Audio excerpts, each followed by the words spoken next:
మా అమ్మ మీ పేరేంటి? నీలం దొరగాలమ్మ. దుర్గమ్మ గారా? 10 సంవత్సరాలు అయింది పోనాడు, చనిపోయాడు. ఒక అన్నదమ్ములు లేరు, ఒక అప్పచెల్లి లేరు, ఇంకెవరు లేరు, నాకు ఒక్కదాన్నే ఉన్నాను.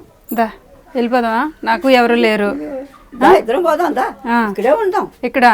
ఇక్కడ ఎందుకులే, మనం వైజాగ్ వెళ్ళిపోదాం, మంచిగా ఉందాం. అక్కడైతే సముద్రం పక్కన కూర్చొని రాళ్ళు ఇసురుకుంటూ టైం పాస్ చేసుకుందాం ఇద్దరు. సూట్ కేసు సర్దుకుంటావా? అది నీ బట్టలు సర్దిసుకుంటావా? పోనాక నాకేం బట్టలు ఉన్నాయి, మీలాటోళ్ళు ఇచ్చారు, నాకు పంచి చేసుకుంటున్నాను. ఎన్ని ఉన్నాయి చీరలు? 2 ఉన్నాయి. 2 చీరలు ఈ ఒంటి మీద కాకుండా ఏమో తీసుకెళ్ళిపోతాం. మా అమ్మని పర్లేదు కదా? పోయమ్మా. మా అమ్మ ఉంటే మీకు కష్టంగా ఉందా? ఏమైనా కాలేందుకు కలిసిపోతారమ్మా, ఎవరి మీద ఆధారపడదు. ఓలన్నా నాక నేను నాకు వద్దు తల్లి. అందరు నీ గురించి మంచిగా చెప్తున్నారు.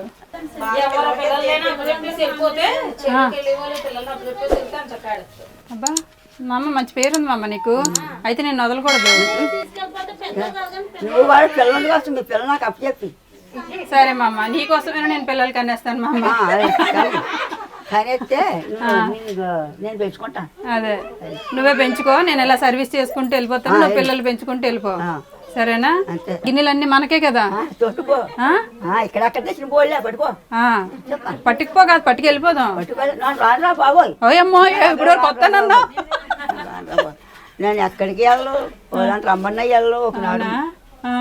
ఒకనాడు ఉండమన్నాను ఉండను, మళ్ళీ ఈ గుట్లోకే చేరుకుంటాను. ఈ ఒక్కదాన్ని ఇంట్లో ఉంటాను, అంతేగాని ఎక్కడికి రావు. వాళ్ళందరూ ఎవరు నీ ఫ్యాన్సా? అందరు ఫ్రెండ్లు పొద్దాపాలు తెచ్చిన తిడతారు. నీ సైజే ఉన్నారు అందరూ. ఎవరు ఈవిడ? మా అమ్మ. ఈవిడెవరు? ఎవరు ఈవిడ? ఈవిడెవరు? ఎవరురా ఈవిడెవరు? ఏమమ్మా ఎవరు చెప్పు? దుర్గా మా అమ్మ అంట. మా అమ్మని తీసుకెళ్ళిపోతాను, మీ ఫ్రెండ్ని తీసుకెళ్ళిపోతాను. హలో, తీసుకెళ్ళిపోనా? తీసుకెళ్ళిపోనా?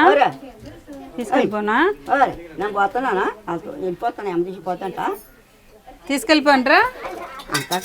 బాగున్నారమ్మా, మీ సైజు ఫ్రెండ్స్ అందరూ బాగున్నారు. ఇంకా చాలా మంది ఉన్నారా?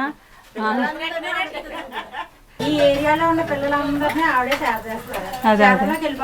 మరి నీకు ఎంతమంది ఫ్రెండ్స్ ఉంటే, ఊరి నిండా నీకు ఎంతమంది ఫ్యాన్స్ ఉంటే, నువ్వు ఇల్లుని ఎందుకు వదులుతావు, ఊరిని ఎందుకు వదులుతావు, నాతో ఎందుకు వస్తావు? మరి ఎందుకు వస్తానన్నా? ఇందాక వస్తానంటే మీరు చూస్తారు ఏటమ్మా, మాడసోబే కొంచెం చెప్పుంటారు, అమ్మ వాళ్ళకాడికి పోతారు, నా కాడికి వస్తారా? రారు. ఒక్కరితో ఉన్నావు కదా, ఒక్కదాన్ని ఏదో అలా వచ్చి టైం పాస్ చేస్తూ ఉంటే నీకు అలా కాలం గడిచిపోతుంది. కొంచెం చెప్పుంటారు, అలా అమ్మ వాళ్ళతో పారిపోతారు. మన కాడుకుంటారేంటి? కానీ మా కడుపు బిడ్డలు అయితే మన కాడుకుంటారు. కానీ నీకేదో కాసేపు వాళ్ళు ఉన్నంతసేపు నీకు మనసు కొంచెం అలా డైవర్ట్ అవుతూ ఉంటుంది. ఆ కాసేపు నాకు ఎవరు లేరని బాధనైనా నువ్వు మర్చిపోతావు. నీకు పిల్లలు కలగలేదా తల్లి? కలిగింది, ఒక ఆడపిల్ల కూడా చచ్చిపోయింది. ఎంత వయసు అప్పుడు చనిపోయారు? పుట్టుకలోనే చనిపోయిందా? ఏటమ్మ ఈ బతుకంత ఎందుకు, ఎలా బతుకున్నాను, బతుకుతున్నాను ఎందుకు వచ్చింది అని అంటారు. సరే మా అమ్మ. బియ్యం ఉన్నాయా? మరి 6 ఏళ్ళు చిన్నవి ఉన్నాయి. ఎన్ని కేజీలు ఉన్నాయి? ఉన్నాయి, కొంచెం బియ్యం ఉన్నాయి. నేను బియ్యం ఇస్తాను, తీసుకుంటావా? రండి.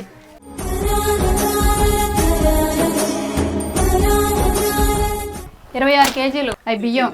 ఓకే.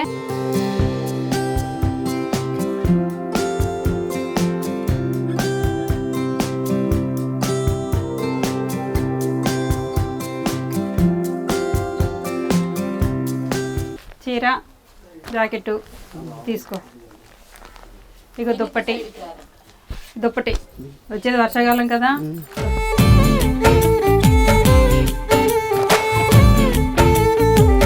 ఇంకా ఏమైనా కావాలన్నా, నీకేమైనా ఇంకా తినాలనిపించినా ఇట్రా. నీకు వద్దని అనకూడదు, ఎవరైనా ఏదైనా ఇస్తే వద్దు అన్న మాట మన నోటి నుంచి రాకూడదు అనమాట. ఇంకా నీకు ఏదైనా అనిపించినా, ఇందులో ఏమైనా లోటు వచ్చినా నువ్వు కొనుక్కో. ఓకేనా? తీసుకో డబ్బులు. Happy happy happy happy. మామ